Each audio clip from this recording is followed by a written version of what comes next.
Okay guys, so I want to talk a little bit more about Strava and about connecting it to various devices and how much I like it and how I can encourage you to consider downloading the free app. I'm not sponsored by them, I just use them. And I mean, they're not going to sponsor me. I'm nobody. I have less than 2,000 subs. But I want to talk about someone I started following on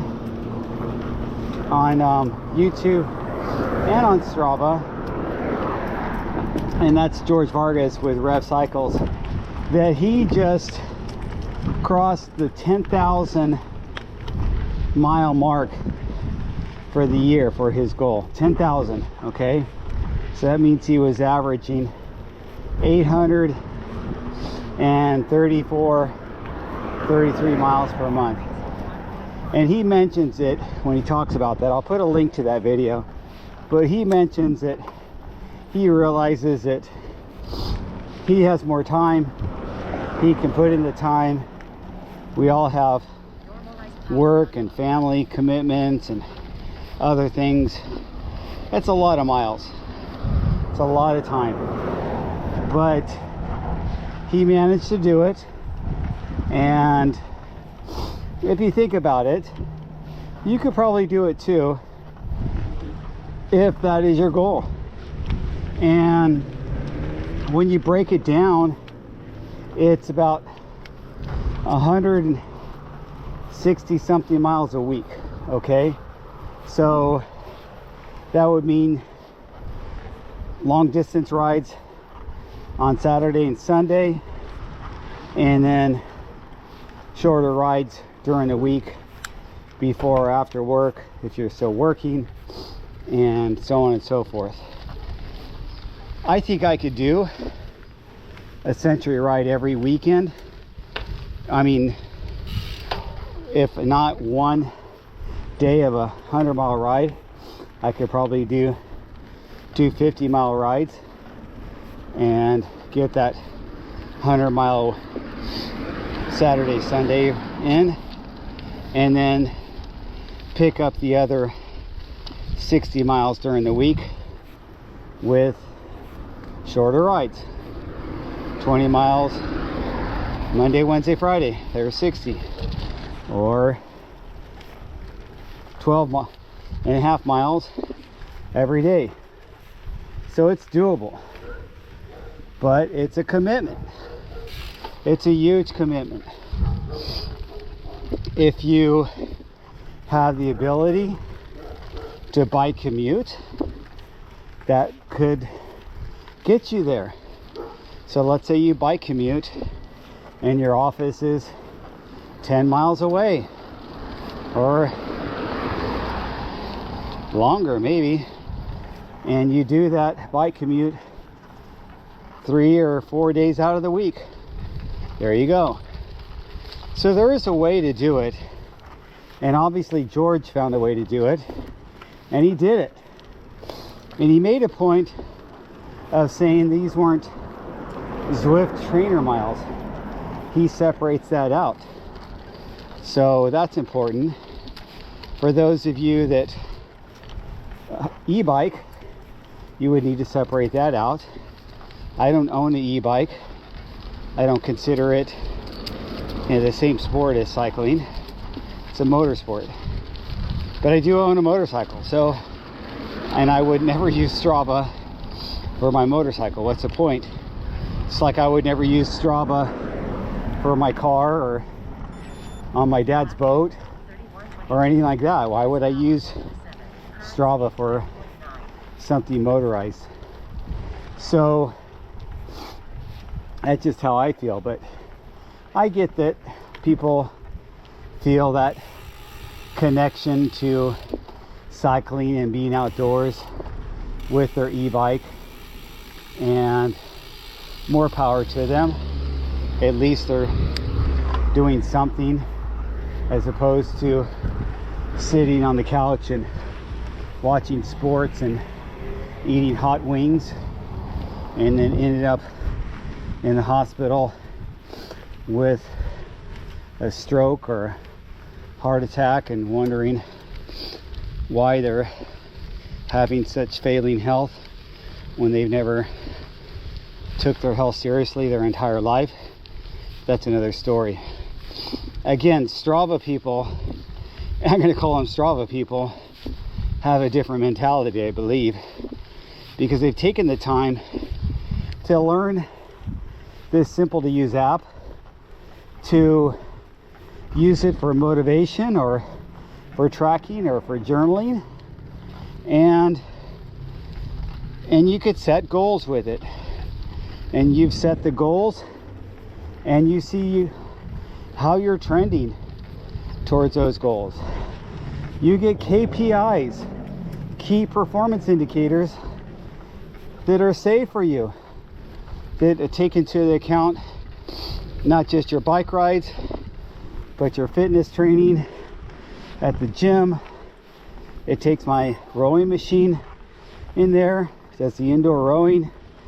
So it's great that it can do all that, and I like it.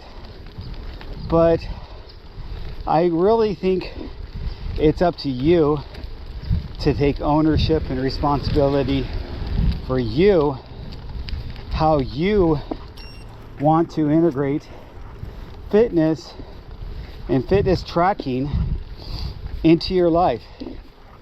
Do you want to have technology assistance? Do you want to use an app? Do you want to use a heart rate monitor watch, a Garmin computer, power meter pedals, so on and so forth? Not everybody wants that. I've heard some YouTubers that say, I hate Strava. I don't think that I want to ever be involved with that. I just ride for fun. It's not about how much time it takes me to climb up that mountain or go down that single track or go down that road. I don't care. I'm just riding because I want to ride. And it's working for them. I mean, it looks like it's working for them. I mean, honestly, let's face the facts. These YouTubers that are disliking Strava and that crowdsourcing of Strava data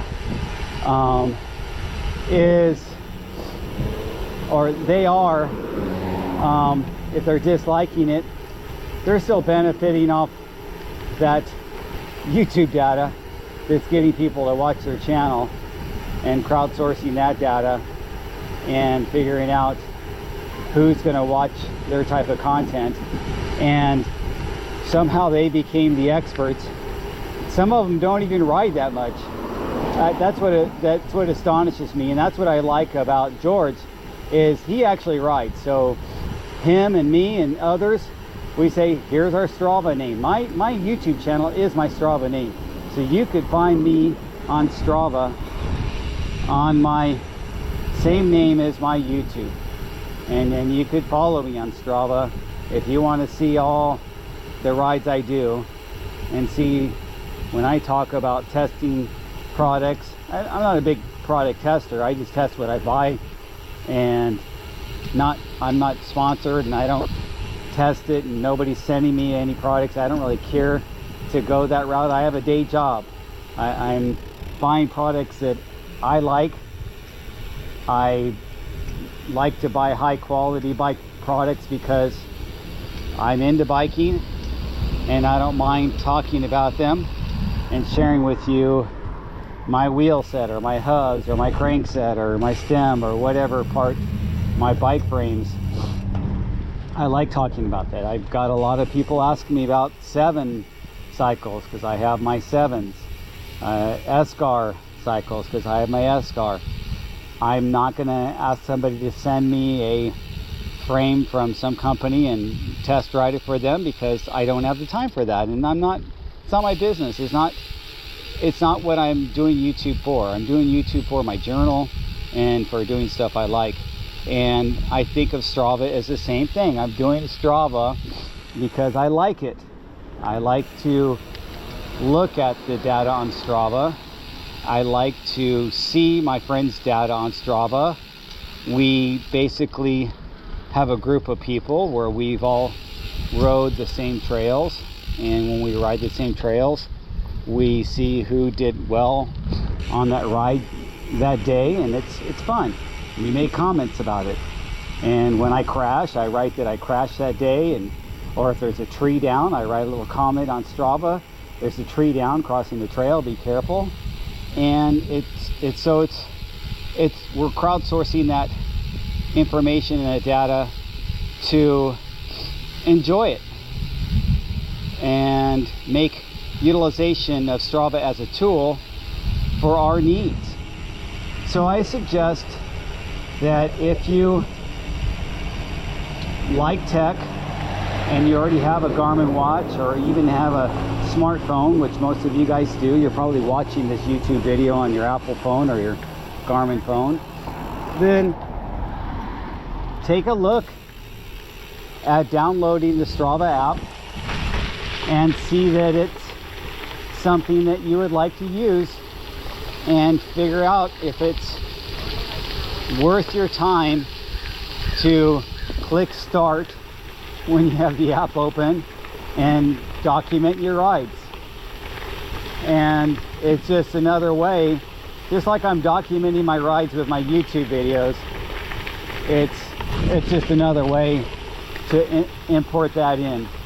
One of my first cameras actually did a map as I imported in. What was it, I forget the name of that camera, but it had a map that was downloaded at the same time. I don't even know that camera's around, but it was pretty cool. Anyway, you guys know I'm a tech geek, so I'll talk to you later. It's going to get kind of noisy, and I want to just rip down this. So, well, you can. I'm not going to talk, but you can hear me rip down this.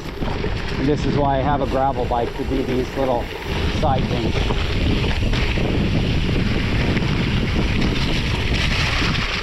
And these trails are across California in different areas.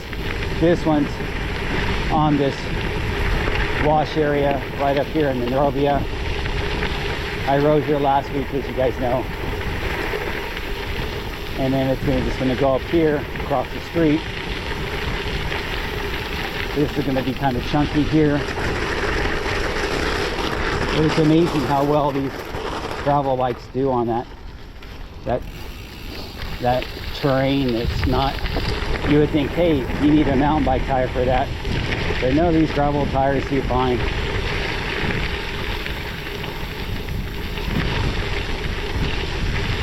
What I get shocked on, this is a different topic, but I see these guys riding their mountain bikes on this stuff, and they've got full suspension mountain bikes, and they've got aggressive Maxxis DHR and DHF on this stuff. And I'm thinking, if that's their whole trail system on this type of trail, I would just be on a gravel bike, or at least a cross-country hardtail with skinny tires. Hello, like that guy's hardtail.